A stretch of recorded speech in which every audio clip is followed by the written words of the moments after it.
Auzubillahiminash-shaytanir-rajim. Bismillahir-rahmanir-rahim. Dear students, I hope you are all well about your health and iman. I am Professor Dr. Mirza Muhammad Akmal Nadeem, your computer teacher. Dear students, cyber से info bite के platform से हम लोग सी language को discuss कर रहे हैं, जिसके अंदर हमने इसके स्ट्रक्चर से लेके इसके जो बेसिक इनपुट आउटपुट फंक्शन है उनको भी डिस्कस किया। और इसके अलावा हमने जो है वो इसकी बेसिक्स जो हैं लाइक इसके बारे में जो है हमने डिसीजन कंस्ट्रक्ट्स को जो है वो अच्छी तरह डिस्कस किया, जैसे कि हमारी इफ और इफ एल्स इफ और स्विच स्ट्रक्चर्स हैं। अब हम लोग जो है वो लूपिंग स्ट्रक्चर को डिस्कस कर रहे हैं, जिसके अंदर हमने जो है वो लास्ट वीडियो के अंदर जो है वो जो सबसे पहले टाइप है लूप की, जो कि सिंपलेस्ट टाइप है, जिसको हम व्हाइल लूप कहते हैं, उसको स्टार्ट किया था।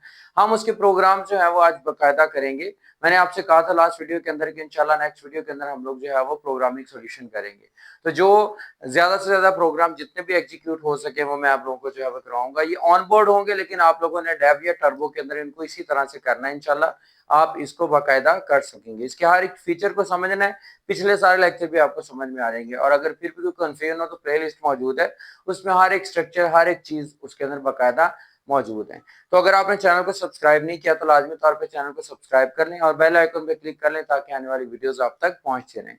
और अपना फीडबैक भी दिया करें, अपने दोस्तों के साथ भी इसको लाजमी तौर पे शेयर किया करें। हमारा टॉपिक बेटा आज का है programming solution of while loop. तो उसको जरा हम लोग रिमाइंड कर लेते हैं कि व्हाइल लूप होती क्या है। While loop is the simplest loop of C language, सबसे सादा तरीन लूप है ये। और this loop execute one or more statements while the given condition remains true। जब तक कंडीशन ट्रू रहती है तब तक जो है वो एग्जीक्यूशन करती रहती है। जैसे ही जो है ये फॉल्स होती है कंडीशन, तो ये लूप रुक जाती है, मतलब प्रोग्राम वहां पे बंद हो जाता है। It is useful where the number of iteration is not known in advance. और ये बात याद रखिएगा, व्हाइल लूप ने आपने वहां पे इस्तेमाल करना है जहां पे आपको पता ना हो कि आपने ये चीज कितनी दफा करनी है। तो उसके लिए व्हाइल लूप जो है बहुत ज्यादा परफेक्ट रहती है। इसका बेसिक सिंटैक्स जो है वो व्हाइल के बाद हम कंडीशन लिखते हैं और इसके बाद इनकी स्टेटमेंट्स को जो है वन आफ्टर द लिखना शुरू कर देते हैं। सिंगल स्टेटमेंट को हम इस तरह लिखते हैं, और अगर हम एक से ज्यादा स्टेटमेंट को यूज करेंगे तो हम लोग उनको करली ब्रैकेट्स के अंदर स्टेटमेंट्स को लिखेंगे। ठीक है बेटा। और ये बात याद रखना कि कंपाउंड स्टेटमेंट हमेशा करली ब्रैकेट्स के अंदर होती है, और इसके अंदर जितने भी हमारे लूपिंग कंस्ट्रक्ट्स हैं उनके अंदर जो हमारा जो है इंक्रीमेंट और डिक्रीमेंट ऑपरेटर खास तौर पे इस्तेमाल होता है। तो चलते हैं हम पहले प्रोग्राम की तरफ, हम उसको सॉल्व करते हैं। बेटा फर्स्ट प्रोग्राम है हमारे पास, a program that display first 5 numbers with their solution using the while loop के जो है वो इसका जो है वो हमने स्केयर्स, सॉरी यहाँ पे जो है वो मैंने स्केयर्स लिखना था, विद देयर स्केयर्स। क्या हमने कैसा प्रोग्राम लिखना है जिसके अंदर क्या होगा, पहले 5 नंबर्स को वो शो करवाए, उसके बाद उनका स्केयर भी शो करवाए। ठीक हो गया। हम लोग हेडर सेक्शन की तरफ चलते हैं। हैश इंक्लूड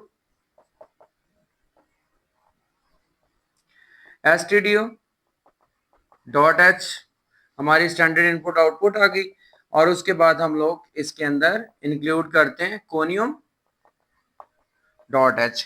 ये हमारा आ गया इसके अंदर हेडर सेक्शन। उसके बाद बेटा हम लोग जो है वो आप लोग इंट मेन जो है वो यूज करना जब आप डेव या फिर टर्बो के अंदर काम करेंगे, तो आपकी एग्जीक्यूशन इंशाल्लाह हो जाएगी। ठीक है। फिर भी कोई कंफ्यूजन हो तो मुझे कमेंट बॉक्स में बताया करें, और अगर आपको वीडियो पसंद है तो लाजमी तौर पे लाइक करें और दूसरों के साथ भी शेयर करें। जी बेटा सबसे पहले हमने क्या करना होता है, ये बेसिक स्ट्रक्चर दोबारा से समझ लें। हमने सबसे पहले वेरिएबल को डिसाइड करना होता है जिसकी बेस पे हमने काम करना है। ठीक है। हमने वो n के नाम से वेरिएबल डिक्लेयर कर लिया। उसके बाद जो है वो हम लोग जो है इसके अंदर इनिशियलाइजेशन फैक्टर यूज करते होते, कहां से ये लूप स्टार्ट होगी, वो 1 से स्टार्ट होगी और वहां से रोटेट करती हुई 5 तक जाएगी, क्योंकि लूपिंग आप लोग ऑलरेडी पिछले लेक्चर के अंदर पढ़ चुके हैं। अब हम लोग जो है वो क्लियर स्क्रीन करते हैं, और उसके बाद जो है यहाँ पे हम लोग जो है वो अब यूज करते हैं व्हाइल लूप का। जी बेटा व्हाइल, और उसके बाद उसने कंडीशन दी थी क्या करना है, फर्स्ट 5 नंबर्स को। तो n की वैल्यू हमारे पास लेसर देन और इक्वल टू 5 है, और उसके बाद इसको हमने क्या करवाना है, ये हम लोग लिखेंगे करली ब्रैकेट्स के अंदर, क्योंकि एक से ज्यादा ये स्टेटमेंट्स हैं। तो बेटा यहाँ पे हम लोग व्हाइल के बाद यूज करेंगे प्रिंट एफ। इसको जरा गौर से समझिएगा बेटा। प्रिंट एफ के बाद जो है वो हम लोग मॉड्यूल डी, यानी क्योंकि इंटीजर जो n की वैल्यू होगी उसको हमने शो करवाना है। ठीक हो गया। And that on new line पे जाके ये हम लोग n के लिए कर रहे हैं, और उसके बाद हमने कहा था कि इसका स्केयर भी आए, तो n मल्टीप्लाई विद n से जो है इसका स्केयर बन जाता है। ठीक है बेटा। उसके बाद हम लोग जो है इसके अंदर इंक्रीमेंट करेंगे। इंक्रीमेंट ऑपरेटर किस लिए यूज होता है, ताकि लूप की वैल्यू n के बाद 1, 1 के बाद फिर 2, फिर 3, फिर 4 एंड सो ऑन ऐसे कंटिन्यू रहेगी। ठीक हो गया। यहाँ पे हमारी लूप बंद हो जाएगी, यहाँ पे हम लोग गैच करेंगे एंड देन गैच करने के बाद हम लोग जो है वो क्या करेंगे, इसको प्रोग्राम को बंद करेंगे। अब क्या होगा, वो डिस्प्ले करवाएगा आपका प्रोग्राम क्या चीज, पहले वो 1 प्रिंट करेगा, फिर 2, फिर 3, फिर उसके बाद 4 एंड 5। हमने स्लैश एन का यूज किया, इस वजह से वो यहाँ पे जो है वो हमारा बैक स्लैश एन से वो इस तरह शो करवाएगा कंडीशनल। उसके बाद बेटा इसका स्केयर शो करवा दे। 1 का स्केयर 1 होता है, 2 का स्केयर 4 होता है, 3 का स्केयर 9 होता है, 4 का स्केयर 16 और 5 का स्केयर 25 होता है। इस तरह ये हमारा प्रोग्राम एग्जीक्यूट कर जाता है। अब हम दूसरा प्रोग्राम करते हैं जी बेटा। नेक्स्ट हमारा प्रोग्राम है, write a program that inputs the starting and ending number from the user. User से स्टार्टिंग और एंडिंग नंबर ले and then display all even numbers in the given range. Given range के अंदर जो है, जो हम रेंज देंगे स्टार्टिंग और एंडिंग, उनके दरमियान जितने भी इवन। अब देखिए व्हाइल लूप में क्या कहा था उसने कि हमें नहीं पता कितनी दफा वो लूप रिपीट होगी और वो हमारा रिजल्ट आएगा। तो इस वजह से हम लोग जो है वो इसके अंदर लिखेंगे। तो क्या स्टेटमेंट होगी, सबसे पहले तो हम लोग वेरिएबल्स इसके अंदर डिक्लेयर करेंगे। वो हमारे पास कौन कौन से होंगे, सबसे पहले हमारे पास उसकी डाटा टाइप होगी इंटीजर। ठीक है, हेडर सेक्शन मैंने एज लाइक लिखा है, वही हमारा हेडर सेक्शन आएगा। इसके अंदर इंटीजर हमारे पास एक n आएगा, उसके बाद a आएगा जो सॉरी s आएगा, जो कि हमने स्टार्टिंग वैल्यू लिखनी है। ठीक हो गया। और उसके बाद हमने e लिखना, that is the ending value, starting value और एंडिंग वैल्यू। ठीक हो गया। उसके बाद हम बेटा क्लियर स्क्रीन करते हैं जी। अब हम लोग क्या करेंगे बेटा, जहां पे भी प्रोग्राम ये लूप का हो या फिर सिंपल हमारा कोई और कंस्ट्रक्ट हो, उसके अंदर ये है कि जहां पे भी वो ना given that is from the user आ जाए, और गिवन फ्रॉम द यूजर आ जाए, या फिर जो है वो इंटर द नंबर आ जाए, तो आपने लाजमी तौर पे खुद नंबर इंटर करना है। तो फिर हम करेंगे enter the starting, inter starting number. ठीक हो गया। स्टार्टिंग नंबर हमने इंटर करना है एंड देन इसको स्कैन भी करना पड़ेगा। स्कैन एफ इस्तेमाल किया हमने, और उसके लिए मॉड्यूल डी हमारे पास फॉर्मेट स्पेसिफायर इसका इस्तेमाल हुआ। और ये हम किसके लिए कर रहे हैं, ये हमारा एस फॉर स्टार्टिंग नंबर है। सेम एज हम लोग प्रिंट एफ करेंगे इस्तेमाल, that is for inter ending number. ठीक हो गया जी बेटा।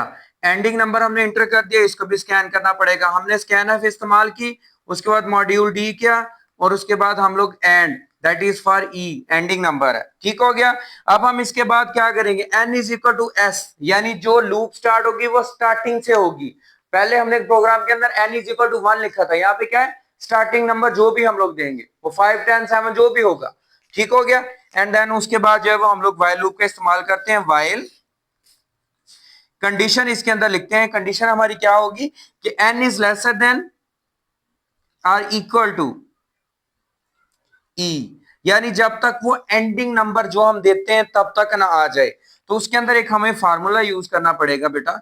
इफ कंडीशन इसके अंदर आ जाएगी, इफ, ठीक है, उसके अंदर हमारे पास आएगा n module D that is equal to 0। आपको पता है इवन और ऑड के लिए हमने कंडीशनल स्टेटमेंट इफ के अंदर भी ये यूज किया था कि अगर मॉड्यूल उसका 0 आएगा तो वो इवन होगा, अदरवाइज वो ऑड होगा। देन प्रिंट एफ क्या कर दे, वो अगर वो मॉड्यूल 0 होता है तो हमारे पास जो इंटीजर है वो नंबर, यानी हमने वो नंबर न्यू लाइन के ऊपर इंटर करने जो कि हमारे क्या हो, 0, यानी उनका रिमाइंडर आ रहा हो। और उसके बाद इनके अंदर इंक्रीमेंट होता रहे।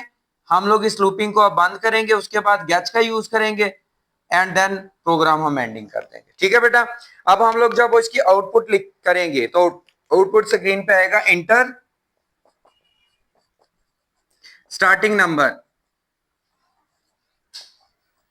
ठीक हो गया। उसके बाद आप इंटर स्टार्टिंग नंबर करेंगे, देन फिर आ जाएगा इंटर एंडिंग नंबर। लाइकवाइज आप इंटर करते हो, स्टार्टिंग जो है वो आपका नंबर है 11 और एंडिंग आपका 20 है।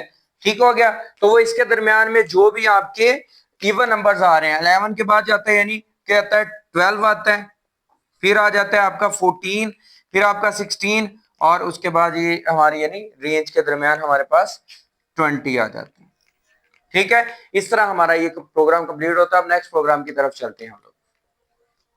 एक नंबर रहेगा बेटा हमारा 18 भी इसके अंदर आता है और फिर 20, यानी इवन नंबर जितने भी है सारे 11 से 20 के दरमियान आ जाते हैं। अब नेक्स्ट प्रोग्राम की तरफ चलते हैं। नेक्स्ट प्रोग्राम बेटा हमारे पास है program that inputs a number from the user and display a table of that number using while loop. तो बेटा ये इसको ना आप इंपॉर्टेंट के लिए भी जो है अच्छी तरह से देख लें, एग्जामिनेशन पॉइंट ऑफ व्यू से भी जो है आपके लिए इंपॉर्टेंट है कि आपने एक नंबर इंटर करना है यूजर ने और उस नंबर का जो टेबल है वो शो हो जाए।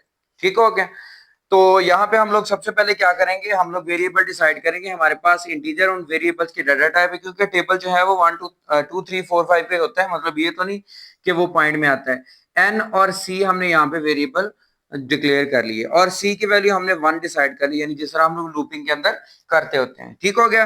प्रिंट एफ क्योंकि यूजर ने इंटर करना है। अब देखिए इस प्रोग्राम के अंदर भी उन्होंने यही बात की है कि यूजर इंटर करेगा number, so inter a number. अब वो नंबर जिसका हमने टेबल शो करवाना है वहां पे वो लिखना होगा, इंटर अ नंबर। ठीक हो गया। उसके बाद बेटा हम लोग इसको स्कैन भी करेंगे, तो उसी नंबर पे हमने जो है वो फार्मूला नेक्स्ट यूज करना, स्कैन एफ और मॉड्यूल। इसका क्या आएगा हमारे पास, मॉड्यूल डी आएगा। ठीक है। उसके बाद हमारे पास एंड, ये किसके लिए यूज हो रहा है हमारा, एन के लिए। ठीक हो गया। उसके बाद हम लोग जो है यहाँ पे बेटा वाइल लूप का भी इस्तेमाल करेंगे। वाइल के अंदर क्या आएगा, वाइल हमारे पास है c is equal to lesser than or equal to 10। और आप अच्छी तरह से जानते हैं कि जो हमारा टेबल होता है वो 10 तक ही जाता है ज्यादातर जो लिखा जाता है। और उसके बाद हम लोग इसके लिए क्या फॉर्मुलेशन करेंगे, प्रिंट एफ। गौर से देखना बेटा, यहाँ पे मॉड्यूल डी है हमारे पास। ठीक है। उसके बाद हम लोग इसको मल्टीप्लाई करेंगे, क्योंकि टेबल में मल्टीप्लीकेशन होती है इंटीजर की इंटीजर के साथ। मॉड्यूल डी, ठीक हो गया, इज इक्वल टू, इसका आंसर भी इंटीजर के अंदर ही आएगा और न्यू लाइन पे आएगा। और उसमें क्या होगा हमारे पास, ये हम एक तो एन के लिए कर रहे हैं और उसके बाद हम लोग सी के लिए कर रहे हैं और हम लोग एन मल्टीप्लाई विथ सी के लिए कर रहे हैं। ठीक है। हम यहाँ पे इसको डिस्क्लोज करते हैं और उसके बाद हम लोग जो है वो C is equal to C plus 1, that is हमारे पास उसमें इंक्रीमेंट हो रहा है। देन हम लोग इसको अंदर क्या करते हैं, गैच का इस्तेमाल करते हैं। गैच किया हमने, ये एंड हो गया। अब हम लोग जो क्या करेंगे, जब आउटपुट स्क्रीन आएगी वहां पे आएगा इंटर अ नंबर। ठीक है। इंटर अ नंबर जब आएगा, आप कोई भी नंबर एंटर करेंगे, लाइकवाइज आप जो है यहाँ पे 5 एंटर करते हैं तो क्या होगा, नीचे 5 का टेबल शो होगा। Like 5 multiply with 1 is equal to आ जाएगा 5, 5 multiply with 2 is equal to आ जाएगा 10, एंड इसी तरह नीचे आके 5 multiply with 10 is equal to 50। इस तरह टेबल वो शो हो जाएगा। तो उम्मीद करता हूं बेटा कि आपको इनकी अच्छी तरह से समझ आ चुकी होगी और व्हाइल लूप का इस्तेमाल भी आपको अच्छी तरह से समझ आ चुका होगा। फिर भी अगर इसके अंदर कोई कंफ्यूजन हो, कोई मसला हो, तो लाजमी तौर पे कमेंट बॉक्स में मुझे बताइएगा, फीडबैक भी दीजिएगा। वीडियो पसंद आए तो लाजमी तौर पे लाइक करें और सब्सक्राइब करें, अपने दोस्तों के साथ भी इसको लाजमी तौर पे शेयर करें। अपना बहुत ज्यादा ख्याल रखें, मिलते हैं इंशाल्लाह नेक्स्ट वीडियो के अंदर। दुआ में याद रखिएगा, अपना बहुत ज्यादा ख्याल रखिएगा। जज़ाकल्लाह।